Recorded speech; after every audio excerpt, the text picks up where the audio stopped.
Баршаңызға қайырлы күн достар. Бүгін сіздерге мен жаппай сай тағамының рецептімен бөлісемін. Егер рецепттерім жасасаңыздар ерекше дәмді болып шығады. Ол үшін видеоны соңына дейін қарап, дәл осы рецептпен жасап көруге кеңес беремін. Ең алдымен тағамдарымыздың қамырын илеп, алдын ала дайындап қоямыз. Бізге су, бір жұмыртқа, жарты қасық тұз, барлығын жақсылап араластырып, одан кейін ұнымызды ситадан өткізіп салғаннан кейін қамырымызды илейміз. Қамырымыз еттің қамырындай кішкене қатылау болу керек. Илеп болған қамырымызды біраз тындыруға қойып қоямыз. Ал оған дейін еттерімізді ұсақтап, төрт-үштеп турап аламыз. Кез келген еттен жасай берсеңіздер болады. Мендегі сиырдың еті. Барлық етімізді керегінше турап аламыз. Енді сарымсақтарымызды да ұсақтап, төрт-үштеп турап аламыз.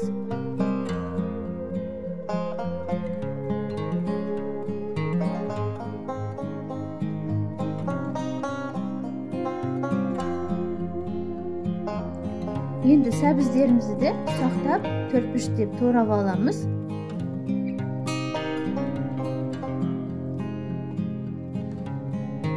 Картоптарымызды да ұсақтап, төрт-үштейміз. Қатты ұсақ қылдырмаймыз, себебі картошкаларымыз езіліп кетуі мүмкін. Чесноктарымызды ұсақтап, турап дайындап аламыз. Қызып тұрған майымызға сарымсағымыз бен чесногымызды жақсылап араластырып қуырып аламыз. Еттерімізді де ұсақтап турап алған, оны да сарымсақтың үстіне салып, 2-3 минуттай қызарғанша қуырып аламыз. Еттің үстіне сәбіздерімізді салып, жақсылап қуырып аламыз. Оның үстіне дәміне қарайды қара бұрыш, тұз және паприкасын салып, үстіне картошкаларымызды салып, жақсылап қуырып аламыз. Картоптың бетін ғана жауып тұратын жағында су құямыз, көп құймаймыз, бетін жауып.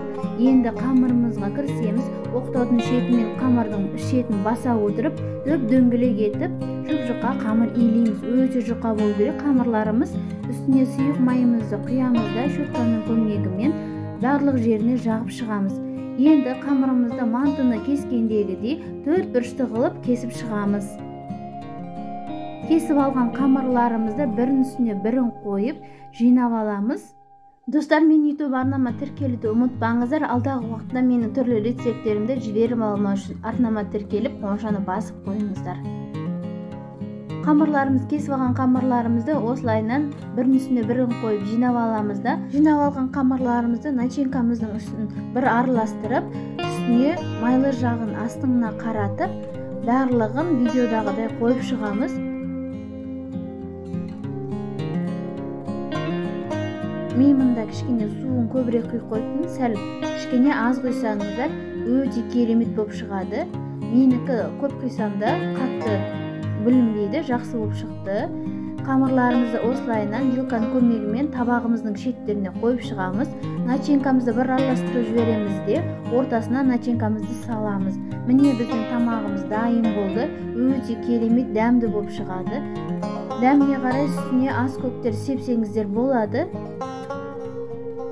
Міне қараңыздар, қандай аппетитіне күшті болып шыққан. Міндетті түрде менің рецептіммен жасап қойыңыздар, еш өкінбейсіздер. Достар, мен YouTube арнама тіркелуді ұмытпаңыздар. Алдағы уақытта керемет түрлі рецепттермен қуантып отырамын. Назарларыңызға көп рахмет. Сіздермен болған Ақмарал.